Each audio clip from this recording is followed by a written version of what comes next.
በስመ አብ ወወልድ ወመንፈስ ቅዱስ አሐዱ አምላክ አሜን። ለዝክረ ስምከ ከም ኢዮብ መከራ እትጻወር ንዓኻ ንምኽባር እቶም 7 ናይ መላእኽቲ ሓለቓታት ዝተዳለወት ናይ ብርሃን አክሊል አውርድልካ። እቶም ናይ ኣምላኽ 10 ጻብዕቲ ኣብ ናይ ወርቂ ብርሃን ዝተጻሕፈ ሽምካ ሰላምታ ይግባእ። ለስዕርተ ርእስከ ቂም ዘይፈልጥ ናይ ሃይማኖት ሓረግ ዝኾነ ልብኻ ብጥዑም መዓዛ ንሰባት ዘሐጉስ ናይ ወንጌል ፍረ ዘፍረየን ኣኽሊል ንዝደፍአን ርእስኻ ሰላምታ ይግባእ። ለርእስከ ኣነ ኣብ ቅድሜኻ ዝሰኣንኩን ዝዓረቕኩን ባርያኻ ንበደለይ ይቕሬታ ዝኸውን ምግቢ ሃበኒ። ነቲ ሕቡእ ናይ መለኮት ምስጢር ዝገለጽካ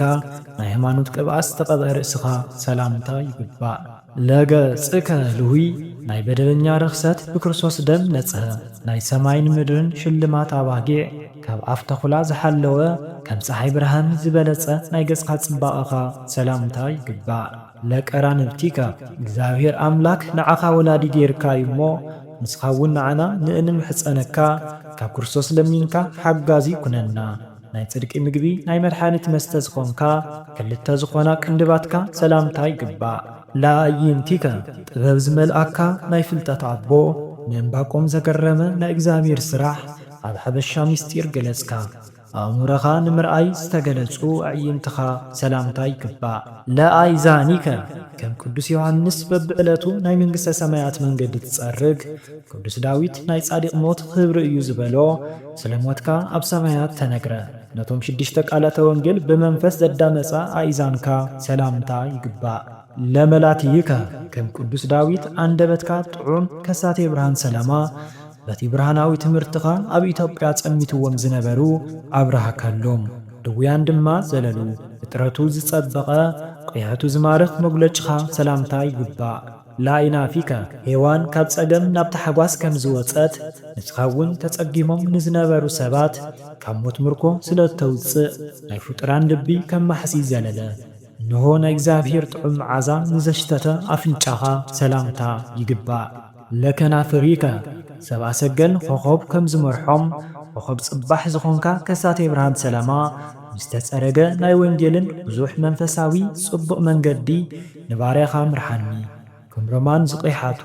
ንጽህናን ሃይማኖትን ዝዓንበበ ከንፈርካ ሰላምታ ይግባእ። ለአፉከ ቅዱስ ዳዊት ናይ ክርስቶስ ልደት ኣቐዲሙ ተዛረበ። ብናይ ቃልካ ነበልባል መናፍቓን እስካብ ዝስደዱ ናይ ሽሞትኻ ወረ ተሰምዐ። ከም ኢዮብ ትዕግስቲ ዝፈቱ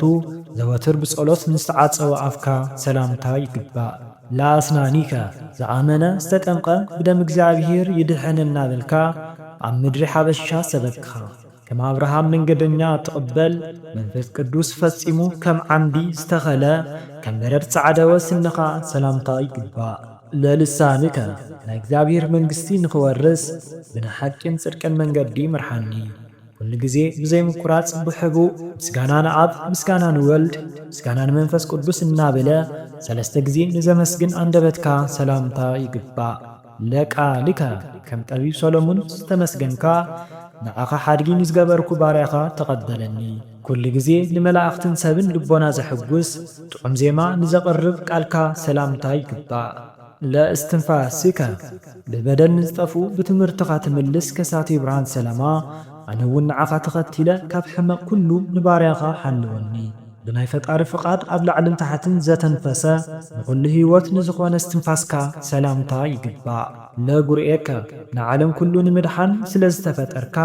ንደቅኻ ወግሒ መሼ ኩሉ ጊዜ ኣድሕነና። ካብ ጣዕሚ ብዙሓት ዕጽምቲ ዘለምልም ንህያ ፈጣሪ ምስጋና ዘስምዕ ጐረራኻ ሰላምታ ይግባእ። ለክሳድከ ነቶም ቀዳሞትን ደሓሩን መምህር ዝኾንካ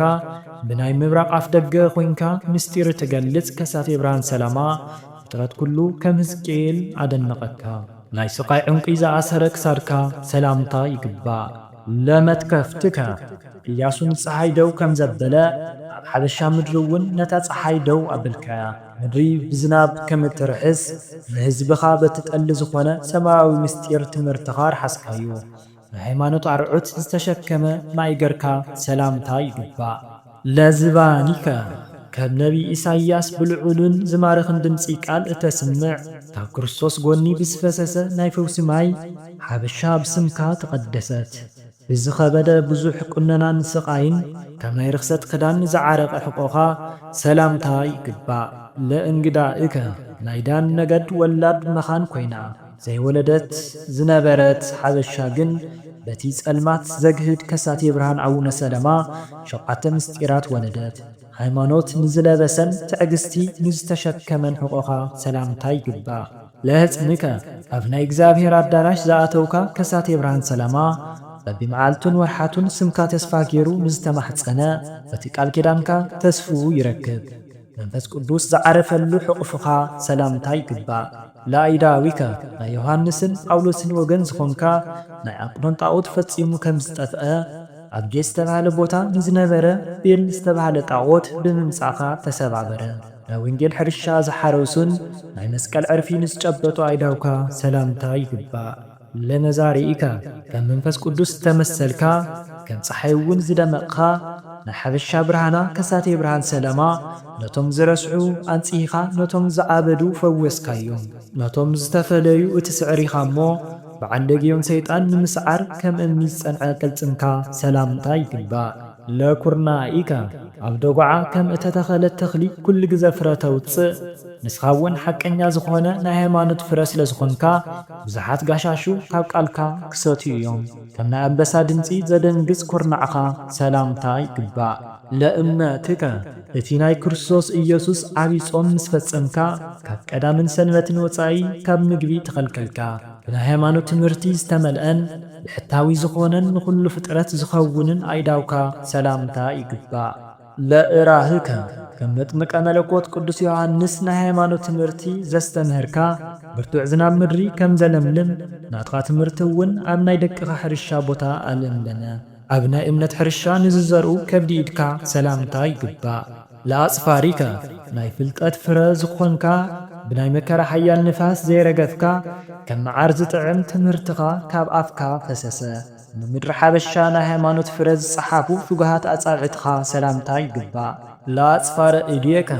ጋሻ ኮይነ ዕዳይ ኣብ ዝቕበለሉ እዋን ባርያኻ ናብ ናይ ሃይማኖት ምግባር ዘለዎ መንገዲ መሪዕኻ ተቐበለኒ መልክዑ ዝማርኽ ብጽቡቕ ምግባር ዝተሓጸበ ናይ ኣጻብዕቲ ኢድካ ሰላምታ ይግባእ ለገወከ ናቲ ስጋ ንዓኻ ዋልታ ስለ ዝገበረት ክፋት ጸላተይ ኣብ ልዕለይ ኣብ ዝተንስኡ እዋን ኣውጊድካ ናይ ልበይ ጸገም እለየለይ ንኣምላኽ ንምኽባር ብጽንዓትን ክብርን ብዘለዎ ክዳን ዝተኸደነ ጐንኻ ሰላምታ ይግባእ ለከርስከ እቲ ናይ ጢግሮስ ወሓዚ ንኣዳም ዘርኢ ኩሉ ከም ዘጥለቕለቐ ናይ ክረምቲ ዝናብ እተዝንብ ንሃብታም እንድኻን እትሕጉስ ብትምህርትኻ እውን ናይ ሓበሻ ሕዝቢ ተሓጐሰ ለልበ እዚኣከ ከም ማርቆስ ነብን ሐዋርያን ከሳቴ ብርሃን ሰላማ ሰሬቅ ኣብ ዝበሃል ቦታ ከም ዝተተኸለ ናይ ወይኒ ተኽሊ ማየተስስቲ ከምኡውን ብትምህርትኻ ንህዝቢ ሓበሻ ብናይ ሃይማኖት ወንጌል ኣስተኸያ ናይ ዓለም ጥበብን ፀሓይን ዝኾነ ልብኻ ሰላምታ ይግባእ ለኩልያቲከ ንልዑል እግዚአብሔር ንምምስጋን እትተግህ ከሳቴ ብርሃን ሰላማ ንባርያኻ ቀትርን ለይትን ከውድቐኒ ካብ ዝጽዕር ጸላኢ ሓልወኒ ብርህራሄን ብጽቡቕ ምግባር ንዝተፈተኑ ኩላሊትካ ሰላምታ ይግባእ ለህሊናከ ምድሪ ኩሉ ብፍረ ከም እትምላእ መሬት ሓበሻ እውን ብናይ ኣምላኽ በረኸት ትምላእ ንዓይኒ ባርያኻ ድማ ምሕረት ኣውህበኒ ናይ ሃይማኖት ትምህርቲ ንምግላጽ ዝሓስብ ሕሊናኻ ሰላምታ ይግባእ ለኣማኡቲከ ርህሩሂኻ እሞ ነብሰይ ኣብ ትዕርፈሉ እዋን ናይ ሲኦል ጥፍኣት ሓደጋ ከይትርኢ ብምሕረትካ ካብ መንገዲ ተቐበላ ብናይ ሰብ ሓጢኣት ንዝሓዝን ከም ድንግል ማርያም ንዝርህርህ ብብዙሕ ጾምን ቁነናን ዝተገኸ ከብድኻ ሰላምታ ይግባእ ለንዋየ ውስጥከ ቅድሚ ዓለም ምፍጣሩ ብእግዚአብሔር ዝተሓሰብካ ከም ሰሎሞን ብጥበብ ዝተመልኣኻ ብፍልጠት ተመሊእኻ ንኣሕዛብ እትመክር ከሳቴ ብርሃን ሰላማ ንመዓናጡኻ ሰላምታ ይግባእ ለህንብርትከ መልክዑ ከም ብብርለ ዝፈስስ ሜስ ዝመስል ናይ ወንጌል ምስጢር ኣብ ጎደና ንዝተሰብሰቡ ምእመናን ሰትዩ ብህያው ፈጣሪ ዝተሰርሑ ኣብ ማእኸል ናብ የማንን ጸጋምን ዘየዳለወ ሕንብርትኻ ሰላምታ ይግባእ ለሃውቄከ ብመንፈስ ቅዱስ ዝተመልኣኻ ብልሓተኛ ዝኾንካ ከሳቴ ብርሃን ሰላማ ብብዙሕ ዕልልታን ዝማረን ኣብ ዝምሕፀነካ እዋን ከምቲ ናይ ጢግሮስ ወሓዚ ማይ ናትካ ትምህርቲ ኣብ ልዕልና ፈሲሱ ይርደአና ንደቂ ሰባት ዘሐጉስ ብሃይማኖት ሽተል ዝተዓጠቐ ሕቆኻ ሰላምታ ይግባእ ለአውቅያጺከ ናይ ዓለም ካህን ናይ ኩሉ መምህር ኣነ ውሊድካዮሞ ንስኻውን ኣቦይ እቲ ሰፊሕ ምሕረት ዝሓዘ ኣይዳውካ ጌርካ ባረኸኒ ከም ዝጠንከሩ ዓምድታት እቲ ብልሓተኛ ፈጣሪ ዝተኸለን ኣይጋርካ ሰላምታ ይግባእ ለኣብራኪከ ከም ነቢ ኤልያስ ንጽህና ዝተሸለምካ ንስሓ ንዘይፈልጥ ህዝቢ ስለ ዘድሓንካዮ ብናይ እግዚኣብሔር ፍጹም ተሓጓስ ልበኻ ደስ በሎ ኩሉ ጊዜ እናገስገሰ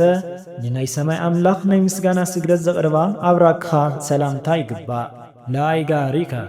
መንበሪኻ ኣብ ገዳም ዝኾነ ከሳቴ ብርሃን ሰላማ ኣቦና ንእንልምነካ ውልድኻ ሕማምን ቃንዛን ኣብ ዘይብሉ ናይ ኣብርሃም ሕቑፊ የቐምጠና መድኃኔ ዓለም ኣብ ዝተቐበረሉ ኢየሩሳሌም ዝመላለሳ ኣይጋርካ ሰላምታ ይግባእ ለሰኮናከ ከም ቅዱስ ገብርኤል ብስራታዊ ድንግል ንዝነበረት ምድሪ ሓበሻ ናይ ኣምላኽ ትምህርቲ ዘብሰርካ ነቢኻ ያዕቆብ ንኤሳው ከም ዘሰናኸሎ ዲያብሎስ ብዝተባሃለ ሽፍታ ንዘይተሰናኸላ ተረከዝኻ ሰላምታ ይግባእ ለመክየድከ ብናይ ክርስቶስ ስቕለት ዘብራህካ በኣኻ ዝተረኸበ ሃይማኖት መሬት ሓበሻውን ብናይ ክርስቶስ ደም ተሓጺባ ፋሲካ ገበረት ብናይ ሓቂ መንገዲ ናብ ናይ ገነት መእተዊ ንዝረግጾ ኣይጋርካ ሰላምታ ይግባእ ለኣጻብይከ ከም ፈጣሪኻ ብናይ ዓምዲ ደመና ዝዓረግኻ ከም ፀሓይውን ዝደመቕኻ ብትምህርትኻ ሕጊ ኣቕመጥካ ከም ናይ ወሓዚ ማይ ናይ ሓጣተኛታት በደል ኣጥፋእኻ ብናይ ዲያብሎስ በሊሕ ጦራት ረግረግ ዝኾነ ጉድጓድ ፈጺሙ ዘይተረግረገ ናይ ገርኻ ኣጻብዕቲ ሰላምታ ይግባእ ለኣጽፋረ እግሪከ ንሓበሻ ናይ ክብሪ ዝኾነ ናይ መርን ቅብዓት ስለ ዝቐባእካያ በኣኻ ተቐደሰት ከምኡውን ተባረኸት ከም ናይ ኣሮን ዕጣን ንዘሽቱ ከም ናይ ሙሴ 10 ቃላት 10 ንዝኾና ናይ ኣይጋርካ ጽፋር ሰላምታ ይግባእ ለቆምከ ከም ጌድዮን ናይ ሃይማኖት ክዳን ዝለበስካ ንእምነት ምስክር ዝኾንካ ኣብ ምድሪ ሓበሻ ተዋህዶ ከም ሓወልቲ ኣቆምካያ ከም ናይ ደጉዓ ተኽሊ ብኽብርን ምስጋናን ዝለምለመ ቁሞትካ ሰላምታ ይግባእ ለመልክዕከ ናይ ሓጋይ ዝናብ ደሪቑ ንዝነበረ ምድሪ ከም ዘርሕሶ ብናትካ ናይ ወንጌል ትምህርቲ ስለ ዝተምሃረ ዝነበረ በደል ፈጺሙ ጠፈ ብዙሕ ስልጣን ዘለካ ናይ ምስጋና መብረቕ ከሳቴ ብርሃን ኣባ ሰላም ኣቦና ከም ናይ ኣዳም ዝተመርጸ ከም ፀሓይ ዘቃጽል ዝተመረጸ መልክዕኻ ሰላምታ ይግባእ ለጻአተ ነፍስከ ናይ እግዚአብሔር ጋሻ ዝኾንካ ሰላማ ኣቦና ነፍስኻ ኣብ ዝዓረፈትሉ እዋን መላእኽቲ ብተሓጓስ ተቐቢሎም ናብታ ተሃንጸት ሰማያዊት ኢየሩሳሌም ኣእተውኻ ጥዑም ሽታ ዘለውን ንጹህን ስጋኻ ዝወፀት ነፍስኻ ሰላምታ ይግባእ ለበልነ ስጋከ ከም ናርዶስ ዝተባሃለ ተኽሊ ስጋኻ እውን ብሞቱ ኣፍሬ እኽሊ ከም ዝመልኦ ቆፎ ሓዘን ተመሊኦም ብብዙሕ ጸገም ናይ ክርስቶስ ሐዋርያት ዝኾኑ ንዓኻ ንምድላይ መጹ ብናይ ዮርዳኖስ ማይ ፈጺሙ ንዝተሓጸበን ቅባ ቅዱስ ንዝተቐብአን ነፍስኻ ሰላምታ ይግባእ ለግንዘተ ስጋከ ከም ሐዋርያ ቅዱስ ጳውሎስ ብስጋኻ ንዓለም ዝመነንካ ብጸሎት ኣብ ዝደኸምካሉ እዋን መላእኽቲ ስጋኻ ኣብ ዝተመረጸ ቦታ ኣቕመጥዎ ክቡር ዝኾነ ክዳንን ጥዑም ዝኾነ ሽታ ምን እግዚአብሔር ቅዱስ ፍቓድ ምስ ተገነዘ ስጋኻ ሰላምታ ይግባእ ለመቃብሪከ ኣብ ሓበሻ ዝነበረ ጸልማይ ኣውጊድካ እቲ ሕቡእ ምስጢር ገለጽካ ኩሉ ጊዜ ከም ደመና ናይ ሕይወት መንፈስ ዝዝረኣሉ ኣብ ኢትዮጵያ ዝርከብ መቃብርኻ እቶም ዝሓመሙ ብዙሓት ተፈወስሉ ናይ ሰማይ ብርሃን ዝተሸለመ መቃብርኻ ሰላምታ ይግባእ ካብ እግዚአብሔር ቀጺልካ ናይ ሰማይን ምድርን ኣቦ ዝተብሃልካ ንዓኻ ወኪሎም ብናይ ማህሌት ውዳሰ ምስጋና ንኣብ ምስጋና ንወልድ ምስጋና ንመንፈስ ቅዱስ ይግባእ ብምባል በብወርሑን መዓልቱን ስምካ ዝጽውዑ ናይ ጽድቂ ውህብታኻ ኣይፈለዮም ከሳቴ ብርሃን ሰላማ ወላዲና ንዓይንና ኣብ ዝጸዋዕናካ እዋን ናይ ኣጋንንቲ ሓይሊ ዝበጣጥስ ሓይሊ ሒዝካ ናባና ምጻእ ቃልካ ዝጥዕም ዝኽርኻ ዝመዓዘ ማሕበርና ካብ ዝመረረ ሓዘን ክትሕሉ ብእግዚአብሔር ስም እምሕፀነካ ኣብ ዝትክዘሉን ዝሓዝነሉን እዋን ስምካ ኩሉ ጊዜ በብእዋኑ ሰላም ይኹነና ከምኡውን የራጋግዐና አሜን።